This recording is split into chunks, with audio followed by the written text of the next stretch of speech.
जिंदगी में मार गयो ढेला सिरो चाम करो अलबेला।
कभी भक्तों के संग, कभी संतों के संग, कभी भक्तों के संग, कभी संतों के संग, कभी भक्तों के संग, कभी मस्ती में बैठा अकेला तेरा श्याम बड़ो अलबेला।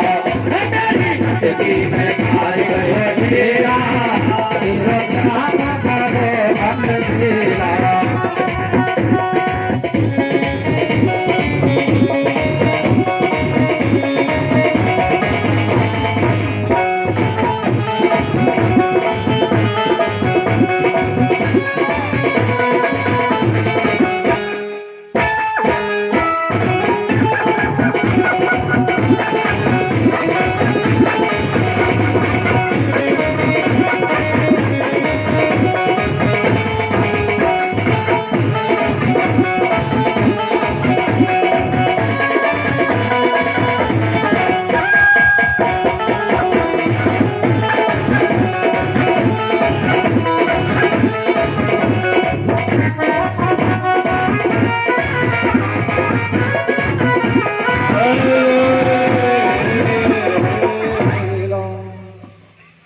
बोले गोविंद भगवान की जय हो। और भैया ये ख्याली राम ठेकेदार, इन्होंने भी भागवत मंच पर व्यासपीठ पर आकर के पूजन किया, स्वागत सम्मान किया। भगवान से प्रार्थना करता हूँ कि इनकी भी हर मनोकामना परमात्मा पूर्ण करे। बोले गोविंद भगवान की जय हो।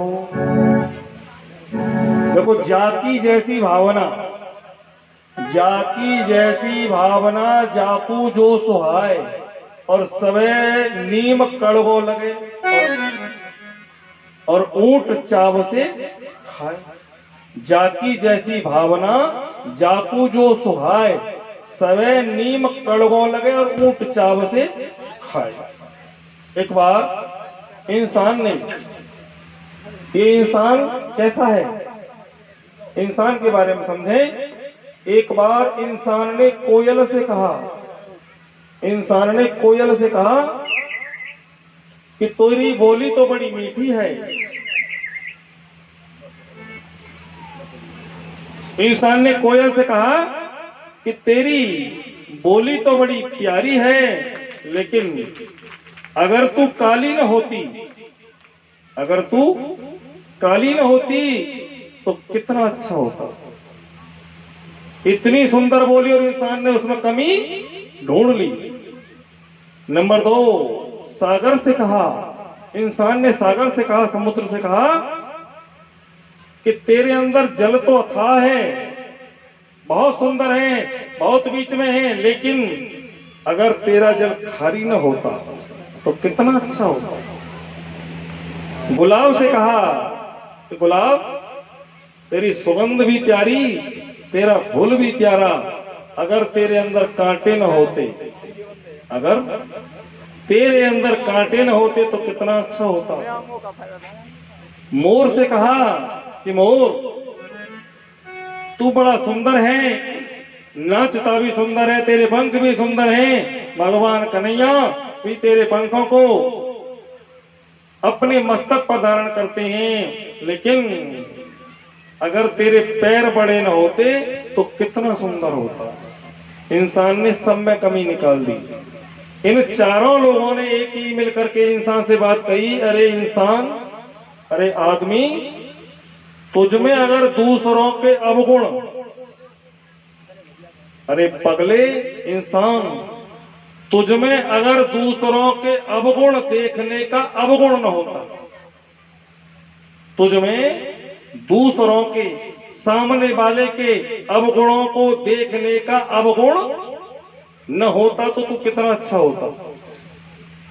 हम बुराई तो चंद मिनट में सामने वाले की कर देते हैं कि ये ऐसा है और वो ऐसा है। और बुराई कौन लोग करते हैं? ना नीचन के पर घने, ना नीचन के पर घने और ना नीचन के काम, नीच बाइये जानिए जाके नीच पने के। हमें किसी की बुराई नहीं करनी चाहिए। बुरा जो देखन में चला, बुरा न मिलिया कोय, और जो दिल खोजो आपना तो मुझसा बुरा न हो। अगर हम दूसरे को एक उंगली करके बता रहे हैं कि इसमें ये अवगुण है, तो अपनी ओर ये 3 उंगली कह रही है कि तू अपने अवगुणों को देखो। अगर आप अपने अवगुण देखने लग जाएगा तो सामने वाले की बुराई करना भूल जाएगा।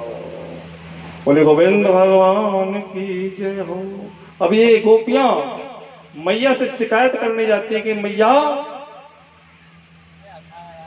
मैया, ये तेरा लाडला कन्हैया हमारी मटकियों को फोड़ता है, रास्ते में रोक लेता है। यशोदा मैया बोली, तेरी गोपियों, मुझे एक एक करके सारी बातें बताओ। तो एक गोपी कह रही है, तेरी मैया, तुझे क्या बताएं, तुझे क्या बताऊं तेरे लाला की शरारत। क्योंकि गोपियों को भी टाइम चाहिए था लाला के दर्शन करने के लिए। एक गोपी कह रही है, मैया यहाँ कोई सुन तो ना रहे हो? बोले गोपी चुपचाप तू मोते कह दे, मैं सुन रही हूं और तू कह रही है कि मैया, एक दिन की बात, मैं और मेरे पति दोनों सोए रहे। गोपी ने पूछ रही, कोई सुन तो ना रहा हो? एक दिन मैं और मेरे पति दोनों सोए रहे, तो मैया तेरो लाला कहो, और मेरे पति की दाढ़ी न लंबी ज्यादा ही, तो मेरे पति की दाढ़ी और मेरे बालन से बांध गई मैया। और मैया बड़े शर्म की सी बात, जाने माखन चोरी तो करी ले गयो। लेकिन मैयारी जब सवेरे हमारी आंख खुली तो पति खींचे अपनी ओर और मैं खींचूं अपनी ओर। कछु दाढ़ी के बाल पति के उखड़ गए और कछु बाल मेरी ज्योति के उखड़ गए। मैया तेरो नाला ऐसो नटखट है, ऐसे काम करे। अच्छा हाँ। दूसरी गोपी बोली मैया मेरी फरमाइश सुन, मेरी फरियाद सुन ले। बोले तू बता। कि मैया कल मेरे घर सत्यनारायण भगवान की कथाएं रही और तेरो कन्हैया गयो मोते बोलो कि मोए गोपी भूख लग रही है, जल्दी खाए भी को दे दे। मैंने कही